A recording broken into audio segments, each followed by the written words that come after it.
মতম ব্ৰহ্ম বাপু দেবত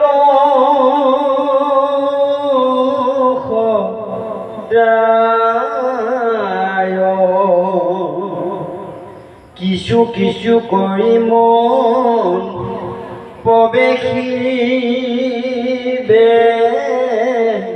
যায় জয় কৃষ্ণ।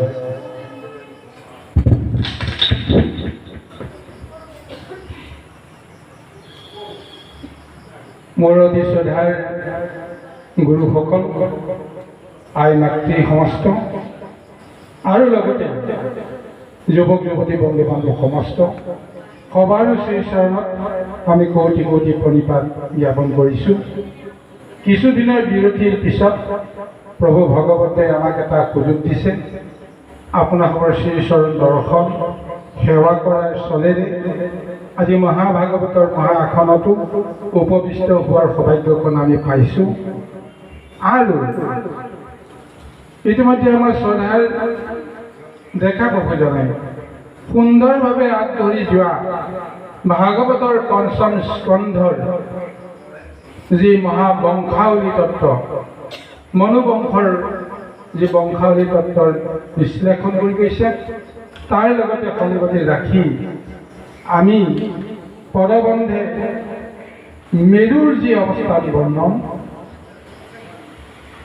ভাৰতবৰ্ষকে আদি কৰি কিছু কিছু অঞ্চলৰ পৌৰাণিক যিটো ঐতিহ্য, এই ঐতিহ্যৰ লগত মনোবংশৰ এক ওতঃপ্ৰোত সম্বন্ধ আছে। এই তত্ত্বটো আজি পৰীক্ষিত মহাৰাজৰ জৰিয়তে খুবমণি প্ৰশ্ন কৰাৰ চলেৰে তাৰ সমস্ত বৰ্ণনা ভাগৱতৰ মাজেৰে সন্নিৱিষ্ট কৰা হৈছে।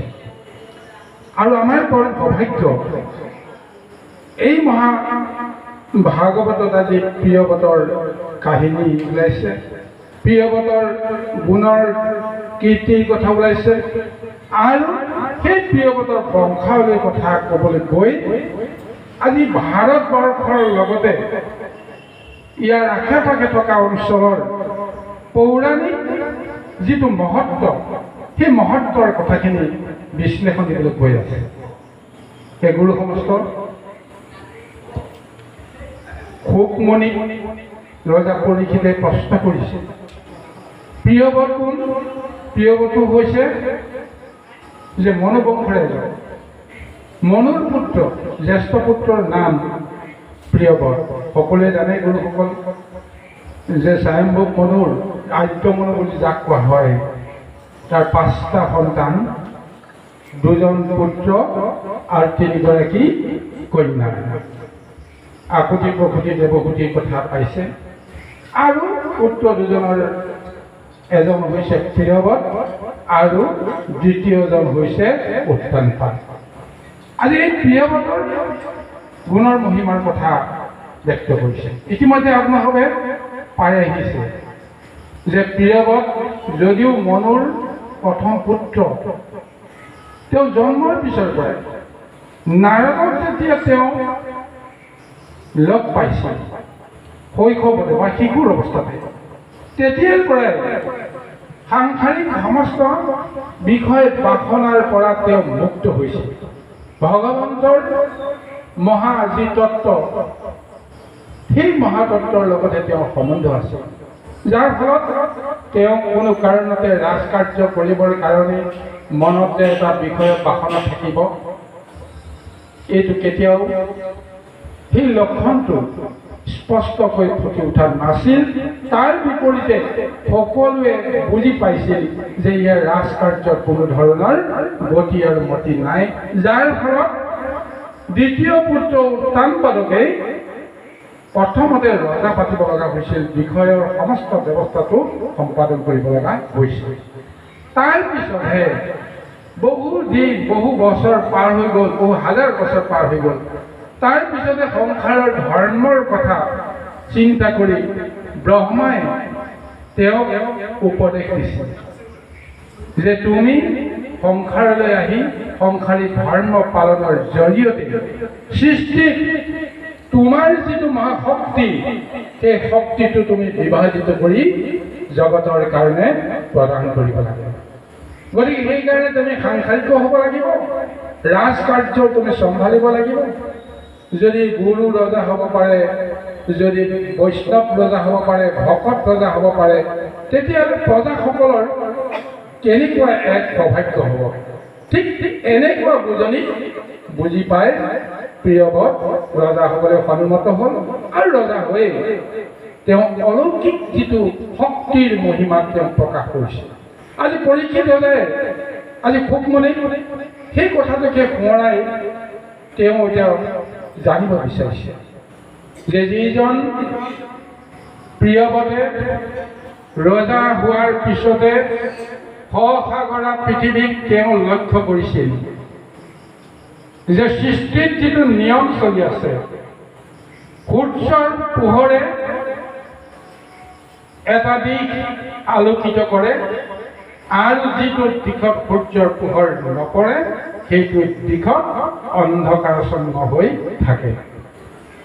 পৰীক্ষিত মনত আপোনাৰ প্ৰিয়বত মনত সেইটো এটা প্ৰশ্ন আহিছে যে মই যদি ৰজা হওঁ তেতিয়াহ'লে মোৰ এই ৰাজ্যত সমস্ত লোকে সকলো ঘৰতে পোহৰ পাব লাগিব। কোনো অন্ধকাৰত ডুব গৈ থকাটো উচিত নহয়। সেইকাৰণে তেওঁ সূৰ্যৰ শক্তিৰ লগত এক প্ৰকাৰ তেওঁ প্ৰতিযোগিতা কৰিছিল। যেতিয়া তেওঁ বুজিলে যে সূৰ্যয়েও সকলোতে সমানে পোহৰ দিব নোৱাৰে, একে সময়তে সকলোকে আলোকিত কৰিব নোৱাৰে, এটা দিশ পোহৰ হ'ব, আনটো দিশ নোৱাৰা যিটো দিশ সেইটো দিশত অন্ধকাৰ হ'ব।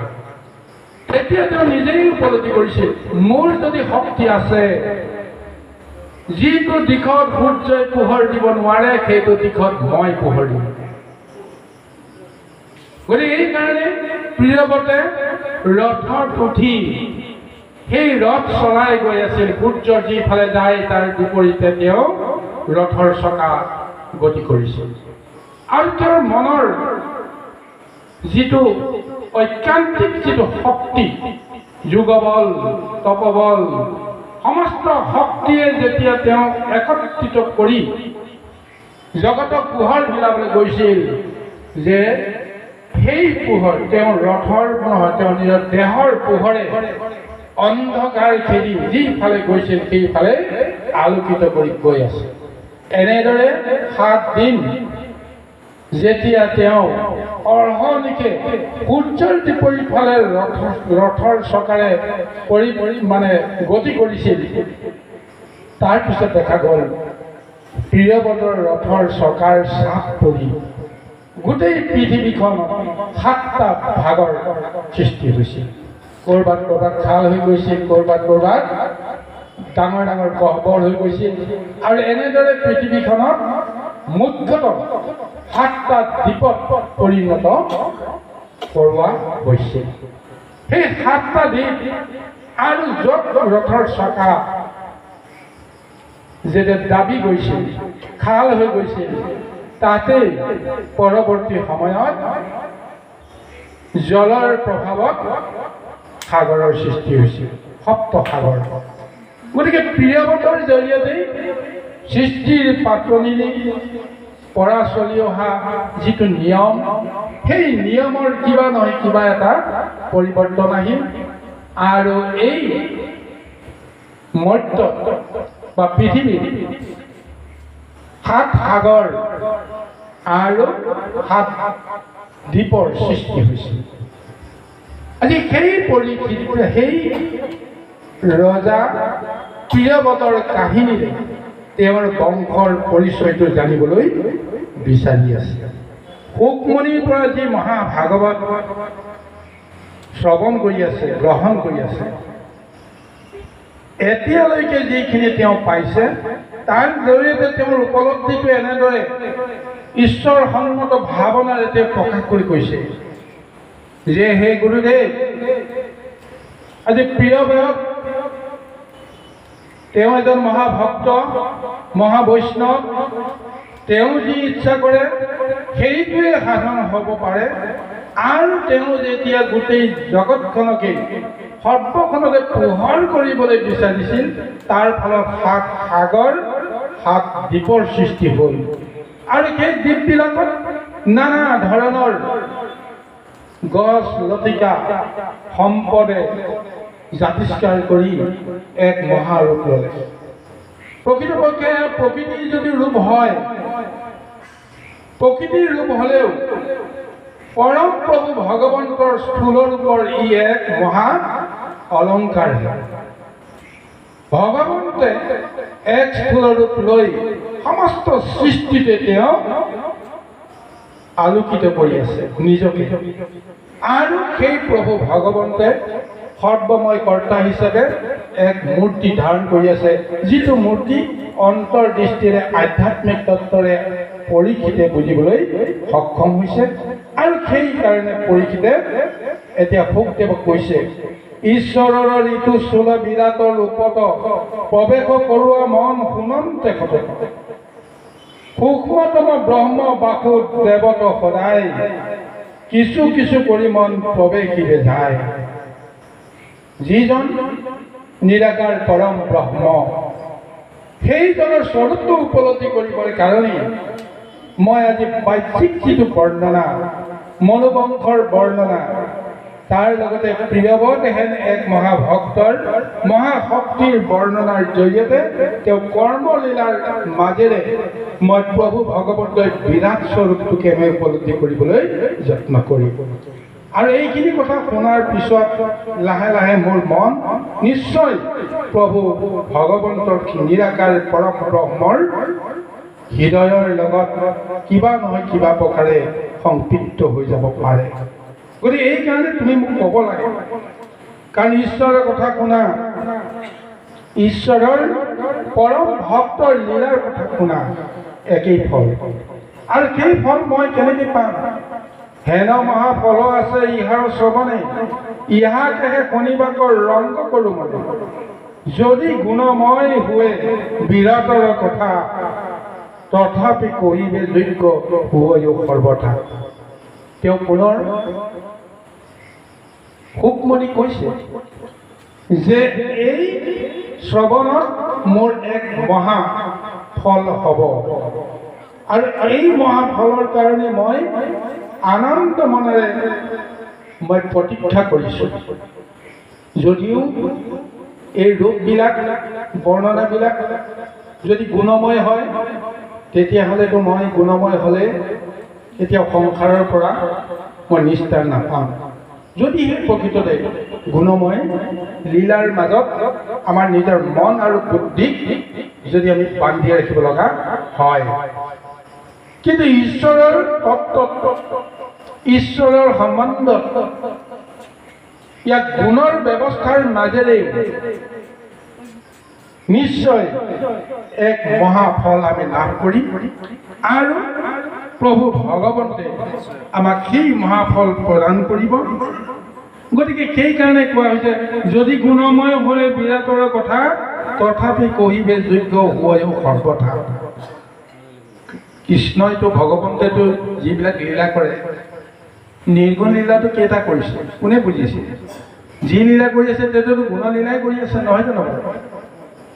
প্ৰভু ভগৱন্ত কৃষ্ণই গুণৰ মাজেৰে লীলা কৰি তেওঁৰ মহৎ ৰহস্য তত্ত্ব কৰ্মৰ মাজেৰে তেওঁ ভক্তক মহাজ্ঞান আৰু তত্ত্বৰে বিশ্লেষণ বা বুজনি দি আছে। গতিকে এইকাৰণে কৈছে যে ঈশ্বৰৰ গুণলীলা শুনা, ঈশ্বৰৰ গুণলীলা পাব পৰাটো এটা পৰম সৌভাগ্য। তাৰপিছত আনন্দ মনেৰে শুকমণিয়ে এতিয়া ক'বলৈ আৰম্ভ কৰিছে যে হেন শুনি সুখী, হেন শুনি সুখে লৈ ল কহিবে ৰাজাত, কৃষ্ণৰ বিভূতি মায়া গুণ আছে নানাবিধ স্থান ইটো ভুৱনত, প্ৰকাশে সমস্ত বিৰাটৰ হৰিদত। কি মহা আধ্যাত্মিক পাৰমাৰ্থিক তত্ত্ব সন্নিৱিষ্ট কৰি এতিয়া পৰীক্ষিত ক'বলৈ গৈ আছে।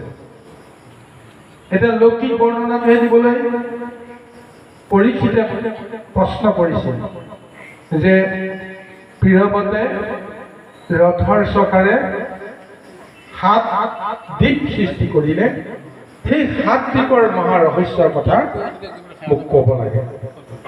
তাৰ উত্তৰত এতিয়া প্ৰথমতেই শুকমণিয়ে কৈছে যে যি ৰূপ দেখিছা প্ৰকৃতিত এয়া আনৰ নহয়, স্বয়ং প্ৰভু ভগৱন্তৰে ই এটা ৰূপ। গতিকে তেওঁৰ স্থানে স্থানে যি ৰূপ লৈছে, তেওঁ বিৰাট ৰূপৰ বিৰাট শৰীৰৰ ই এটা এটা অলংকাৰ বুলি তুমি গণ্য কৰিবা। গতিকে মই যিহেতু প্ৰিয়ব্ৰতৰ পুত্ৰ বা বংশাৱলীৰ যিখিনি গুণানুকীৰ্তন সেইখিনি শুনিবৰ কাৰণে বিচৰাৰ আগতে এতিয়া প্ৰিয়ব্ৰতৰ লীলাৰে কৰ্মৰে কৰি যোৱা সেই মহাবৰ্ণনাৰ কথা শুনিবলৈ বিচাৰিছে, যাৰ ফলত এতিয়া পৰীক্ষিত শুকমণিয়ে সেই পাৰমাৰ্থিক জগতত প্ৰকৃতিৰ মহালীলাৰ মাজত ভগৱন্তৰ ৰূপ দৰ্শন দিয়াবৰ কাৰণে প্ৰযত্ন কৰিছে। কৃষ্ণ আহক।